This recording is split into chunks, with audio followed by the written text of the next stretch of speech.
히브리서 11장.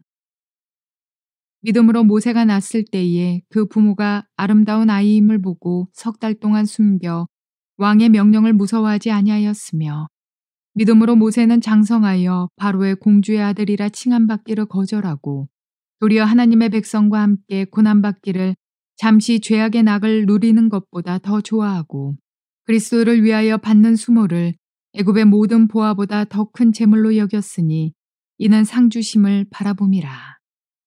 믿음으로 애굽을 떠나 왕의 노함을 무서워하지 아니하고 곧 보이지 아니하는 자를 보는 것 같이 하여 참았으며, 믿음으로 유월절과 피 뿌리는 예식을 정하였으니 이는 장자를 멸하는 자로 그들을 건드리지 않게 하려 한 것이며, 믿음으로 그들은 홍해를 육지같이 건넜으나 애굽 사람들은 이것을 시험하다가 빠져 죽었으며, 믿음으로 7일 동안 여리고를 도니 성이 무너졌으며, 믿음으로 기생 라합은 정탐꾼을 평안히 영접하였으므로 순종하지 아니한 자와 함께 멸망하지 아니하였도다. 자, 오늘은 히브리서 11장 23절부터 31절까지의 말씀을 통해서 믿음을 배우기를 원합니다. 11장 전체는 믿음의 장이죠. 믿음의 정의, 도대체 믿음이란 게 무엇인가? 그리고 성경 가운데 기록되어진 믿음의 사람들, 믿음의 선조들, 아벨부터 시작해서 노아, 아브라함, 이삭, 야곱, 요셉, 이 모든 사람들에게 있는 그 믿음의 특징이 무엇인가 하는 것을 살펴보았습니다. 놀라운 사실 여러분 느끼는 것이 없습니까? 그것은 이 믿음의 선조들에게 있는 가장 믿음의 특징적인 공통적인 점 한 가지가 있는데, 그것은 미래의 소망을 향한 것이라는 거죠. 이 땅에 있는 것을 바라는 믿음이 아니고 하나님께서 우리를 위해서 예비하신 미래의 큰 상, 혹은 하나님이 예비하신 영원한 안식, 하나님이 예비하신 본향, 이런 것을 향하여, 미래를 향하여 살아가는 삶이었다는 걸 볼 수가 있습니다. 그래서 그들에게는 인내가 필요했습니다. 왜냐하면 믿음의 선조들은 그런 미래를 향한 믿음을 가지고 소망 속에 살아갔지만은 그 믿음의 결국을 아직 보지 못하고 죽은 사람들이거든요. 그런데도 불구하고 그들은 믿음으로 살았습니다. 자, 오늘 이야기는 모세와 모세의 부모, 그리고 여호수아, 그리고 이스라엘 백성들, 기생 라합이 어떻게 그들의 믿음을 하나님 앞에 보였는가 하는 것을 배우려고 합니다. 이들을 통해서도 공통적으로 볼 수 있는 것은 하나님이 미래에 주실 약속을 소망하며 믿는 믿음으로 현재의 삶의 모든 죽음도 두려워하지 않고 현재의 삶의 현세적인 기쁨과 출세와 부요함과 명예와 그 심지어는 참 안정된 삶, 이런 것까지도 다 포기한 채 믿음의 행동을 했다는 것을 강조하고 있는 걸 보게 되어집니다.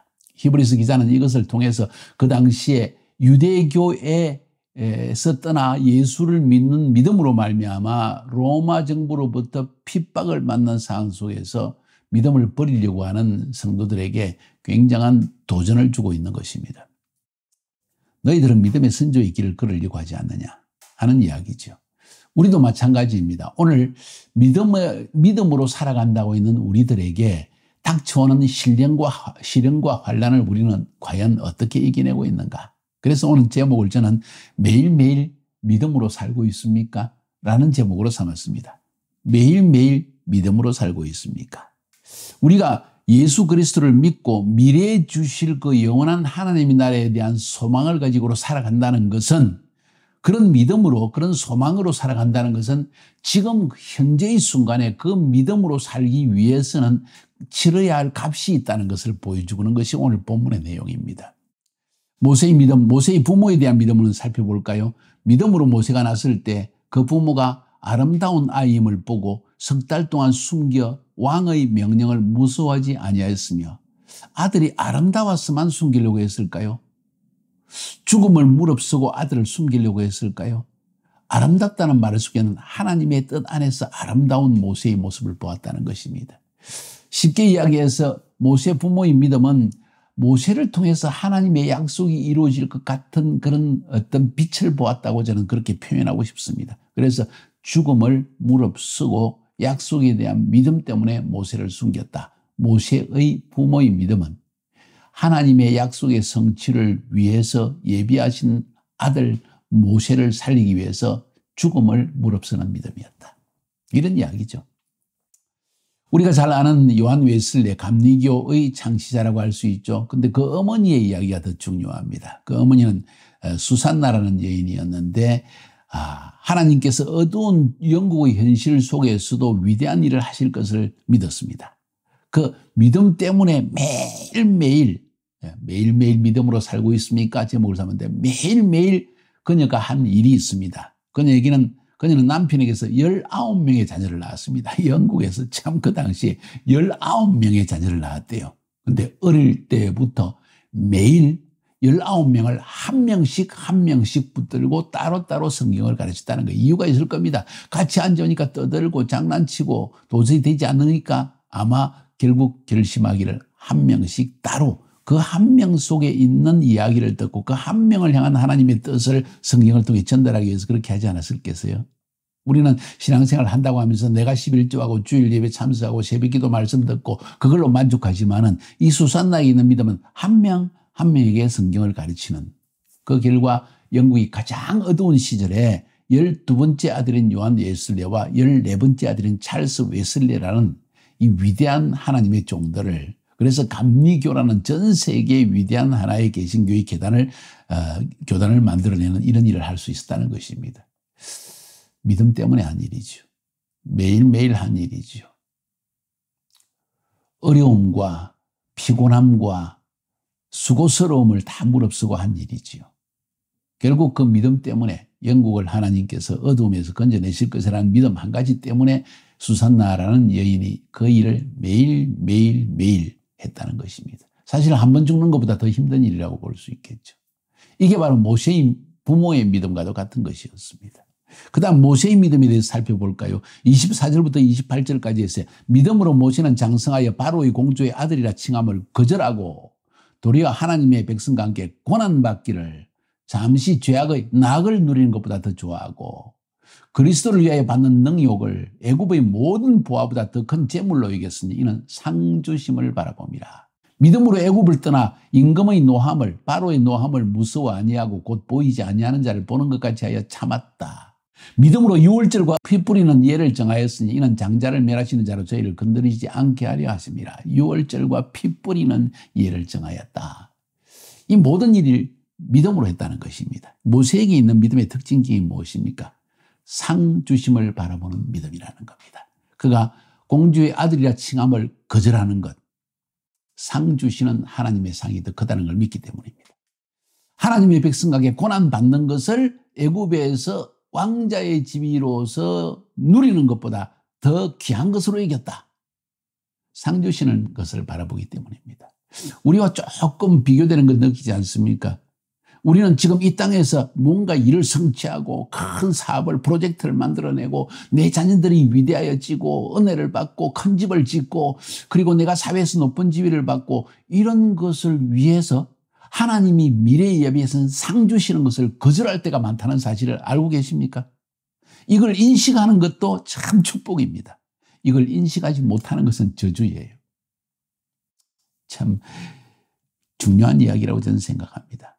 우리가 이 땅에서 고난당하고 우겨싸임 당하고 죽임을 당하기도 하고 또는 편안함을 거절하고 세상 사람들이 추구하는 것을 거절하고 주의 길을 걸어갈 수 있는 것은 상주심을 바라보기 때문이다. 이게 또 미래에 관한 것이죠. 서두에서 제가 말씀드린 것처럼 하나님이 눈에 보이지 않는 하나님의 나라에서 큰 상을 한 도시를 한 성을 예비하셨다는 그 믿음 때문에 지금 이 땅에 고난당할지라도 나는 하나님의 그 뜻을 향하여서 미래의 상주심을 바라보고 그 믿음으로 오늘을 인내하면서 믿음으로 거절하고 믿음으로 죽음을 무릅쓰고 살아가리라. 이런 믿음이 모세에게 있었다는 거죠. 뿐만 아니라 바로의 노함을 무서워하지 않고 참았다고 했고 유월절과 씨 뿌리는 예를 정하여서 장자를 멸하는 자로 저희를 건드리지 않게 하려 했다는 이 말씀에서 그는 하나님께 순종하는 자에게 구원이 주어진다는 것, 어린 양의 피로 말미암아 유월절의 행사로 말미암아 구원의 역사가 이루어진다는 것, 믿지 않는 애굽 장자들은 애굽의 집안 사람들은 모두 심판을 받게 돼 심판과 구원의 하나님을 믿었다는 거예요. 오늘도 마찬가지입니다. 우리가 하나님 말씀에 순종하며 살아갈 때 우리에게 구원이 예비되어 있고 형통함과 하나님의 인도하심이 예비되어 있지만은 우리가 하나님의 명령과 하나님의 나를 향하신 부르심을 불순종하며 나아갈 때는 참으로 하나님께서 심판과 저주만이 기다리고 있다는 것을 우리는 알아야만 합니다. 신명기의 말씀이 오늘날은 이루어지지 않나요? 그대로 이루어지고 있죠. 신명기 27장, 28장 잘 알고 있지 않습니까? 이것이 바로 모세의 믿음이었습니다. 이스라엘 백성들의 믿음은 어떠할까요?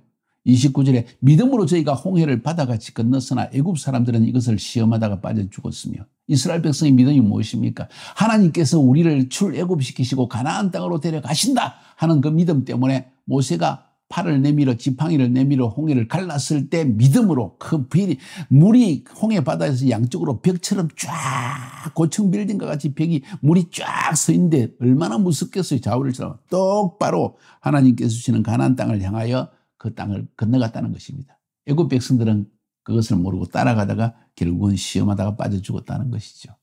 결국 이스라엘 백성들도 모세의 명령에 순종했고 모세를 통해서 하나님이 인도하시고 가나안 땅의 젖과 꿀로 이끄신다는 것을 믿었기 때문에 이런 홍해가 갈아지는 기적을 맛보게 되었다 하는 사실 아니겠어요? 그 다음 여호수아와 백성의 믿음에 대한 이야기를 30절에서는 이렇게 들려줍니다. 믿음으로 7일 동안 여리고를 도니 성이 무너졌으며 말씀의 성취를 맺었다는 것입니다. 하나님께서 말씀하시기를 여호수아에게 이 성을 매일 하루에 한 번씩 돌아라. 7일째는 7번을 돌아라. 제사장이 앞서서 나팔을 불고 백성들은 침묵하면서 그냥 믿음으로 돌아라. 그 말씀을 믿었어요. 아니 칼과 창으로 아니고 여리고 성을 공성태를 쌓아가지고 그것에 막 불화살을 던지고 전쟁을 치고 들어가서 선발대가 앞으로 나가라. 이렇게 해서 점령하는 것이 아니라 그냥 아니 어떻게 그런 일이 일어날 수 있는가 하고 의심할 수 있지만 이들은 약속의 말씀을 믿었다는 거예요. 어떤 약속의 말씀입니까? 성을 7번 도는 순간 그리고 함성을 지르는 순간 여리고성은 무너져 내릴 것이다 하는 믿음으로 나아갔다. 그래서 결국은 성이 무너졌다. 약속의 성취를 믿었다는 것이죠. 기생 라합의 이야기 그 다음에 믿음이 나옵니다. 31절에 믿음으로 기생 라합은 정탐꾼을 평안히 영접하였으므로 순종하지 아니한 자와 함께 멸망하지 아니하였도다. 기생 라합에게 있는 믿음도 하나님께서 이스라엘 백성을 애굽에서 인도하여 내시고 하나님께서 그들에게 약속하신 대로 가나안 땅에 들어가게 하시고 그렇기 때문에 여리고성에 왔고 여리고성은 무너질 수밖에 없다는 것을 믿었기 때문에 기생 라합은 여리고 사람으로서 이스라엘 백성이 아닌 여자로서 그 하나님의 말씀을 믿었기 때문에 순종하지 아니하는 이 여리고성의 사람들과 멸망하지 않고 기생 라합은 그와 그 집안이 다 구원을 받았다는 것이죠. 어떤 믿음입니까? 말씀에 대한 믿음입니다. 약속에 대한 믿음입니다. 이들의 공통적인 것은 약속의 말씀이 성취될 것이라는 확고한 믿음이었고 그 약속의 성취를 위해서 하나님은 기적을 행할 것이라는 믿음. 모세를 숨겼지만은 하나님께서 모세의 생명을 건져주실 것이라는 믿음. 그죠? 6월절이라는 이 기가 막힌 사건, 어린 양의 피를 잡았는데 어떻게 우리는 죽지 않고 애굽 사람만 다 죽는가 하는 여기에 대한 믿음을 가졌다는 것이죠. 하나님은 기적을 행하신다. 어린 양의 피로 우리를 구원하시고 저들은 다 심판을 받게 된다는 것. 어린 양의 피가 우리를 구원한다는 믿음. 모세는 비록 이 땅에서 고난을 당하지만은 바로의 공주라 칭함을 받는 것을 거절했지만은 그러나 하나님의 말씀에 약속의 말씀에 순종해 나아갔을 때 하나님께서 이 백성을 애굽에서 끄집어내시고 또 이스라엘 백성들을 이끌어내어서 홍해를 가르는 기적을 통해서도 하나님의 역사하신다는 믿음. 여리고성을 7번만 돌기만 해도 함성만 질러도 무너진다는 것에 대한 믿음. 하나님은 반드시 말씀하신 대로 이 여리고성을 무너뜨리고 가나안 땅에 이 백성을 들어가게 할 것이라는 기생 라합의 믿음, 기적을 일으킨다는 믿음이죠. 뿐만 아니라 하나님은 이 말씀의 성취를 위해서 불순종하게는 심판, 순종하는 자에게 구원을 주신다는 믿음, 이 믿음이 이들에게 있는 공통적인 믿음이었다는 거죠. 그래서 하나의 묶음으로서 지금 히브리서 기사는 우리에게 설명해 주고 있습니다. 이 믿음 때문에 그들이 한 행동은 죽음을 불사하는 겁니다. 죽으면 죽으리다. 이 모세는 아름답다. 하나님 보시기에 아름다운 아들이다. 뭔가 하나님을 위해서 행할 아들이라는 것을 믿고 죽음을 불사하고 아들을 키워냅니다. 뿐만 아니라 이 믿음 때문에 모세는 결국 공주의 아들이라는 칭함을 버리고 이 바로의 궁중에서 지내는 평안함과 그리고 명예와 부와 축복을 다 버리고 그리스도와 함께 고난받기 위해서 이스라엘 백성을 출애굽시키는 하나님의 부르심에 순종하게 되어집니다. 이것 보세요. 매일매일 믿음으로 살고 있습니까? 이 말은 마음만 믿음으로, 지식으로만 믿음으로 말하는 것이 아니고 우리의 삶의 행동으로서 그것을 진정 믿는다면 그 믿음을 위해서 오늘 내가 하나님 앞에 순종하며 보여야 할 행동이 있다는 것을 말하는 게 아닐까요? 저의 간증 또 하는 것이 참 죄송스럽지만은 독일에서 신학 공부를 하고 있을 때 하나님께서 저를 카자흐스탄으로 부르셨습니다. 쉽지 않은 결단입니다. 첫째, 박사과정을 이미 시작했고, 둘째, 선교소로 간다고 했는데 카자흐스탄이 어디 있는지도 모르고 알마타가 어디인지도 모르는데 아직 나라도 쓰지 않은 그곳에 나를 부르시고 그곳에서 내가 과연 사역을 할 수 있을까 하는 의구심, 이 두 가지가 다 있습니다. 그런데 부르심은 부르심이죠. 그것도 하나님의 부르심이죠. 그럼 하나님이 기적을 행하시고 하나님이 나를 보호하시고 하나님께서 나를 먹이시고 박사학위보다도 더 큰 위대한 일을 행하실 것을 믿는 믿음 때문에 저희는 순종한 것이죠. 돈이 없었습니다. 그런데 하나님이 성전을 건축하라는 말씀을 주셨습니다. 나는 돈이 없고 우리 성도들도 한 달에 100불 월급밖에 못 받는 가난한 백성들이지만 하나님이 성전을 건축하여 주실 것이라는 기적을 행할 것이라는 믿음. 2001년부터 2007년까지 실크로드 청년 페스티벌을 했습니다. 2,000명, 5,000명 이렇게까지 매년 늘어나서 5,000명까지 이 성전에서 결국 청년 페스티벌을 통하여서 비전을 던지는 일을 행했습니다. 그들을 먹이고 그들의 자비를 주고 일주일만 3일만 집회 참석하는 것이 아니라 일주일 동안 머무르고 나중에 또 그중에서 500명이 남아서 교회 개척학교에 참석하는 이들을 모두 2주 동안 먹이고 입히고 1년에 그것을 3차례 행하고 이게 보통 일이 아니었죠. 엄청난 재정이 드는 일이지만 하나님이 말씀하셨으니까 말씀의 성취가 이루어질 것이라는 믿음 때문에 믿음으로 나아갔고 하나님은 결국 그 믿음의 성취를 위해서 기적을 행하시더라는 거예요. 발걸음마다 기적을 행하시는 거예요. 그러니까 결국은 우리가 믿음의 행동을 하나님이 내게 주신 그 믿음의 소망, 어떤 약속을 주실 때 그 약속을 믿는 믿음으로 나아가니까 기적은 발걸음마다 체험하게 되는 거죠. 그러니까 하나님에 대한 믿음은 더 커지게 되는 거죠. 이게 우리의 이 땅에서 사는 믿음의 삶이라는 것입니다. 여러분은 이런 믿음의 삶을 체험하고 있습니까? 너무 중요합니다. 사랑하는 여러분. 지금 옛날에 모세의 이야기, 모세의 부모 이야기, 이스라엘 백성의 이야기, 여호수아의 이야기, 기생 라합의 이야기를 하는 게 아니에요. 오늘 지금 믿음의 약속의 성취를 믿고 믿음으로 나아가면 이런 기적들이 오늘도 여러분에게 일어나고 오늘 이런 심판과 구원이 오늘도 지금 일어날 수 있다는 것을 주님은 말하고 있는 것입니다. 저는 여러분이 그렇게 살기를 바랍니다. 구차한 인생길에 조금 더 부유하게 살려고 조금 더 편안하게 살려고 이런 바보 같은 짓 하지 마세요. 믿음으로 위대한 도전을 하면 기적을 매일 체험하게 됩니다. 승리하시기를 주님의 이름으로 축복합니다.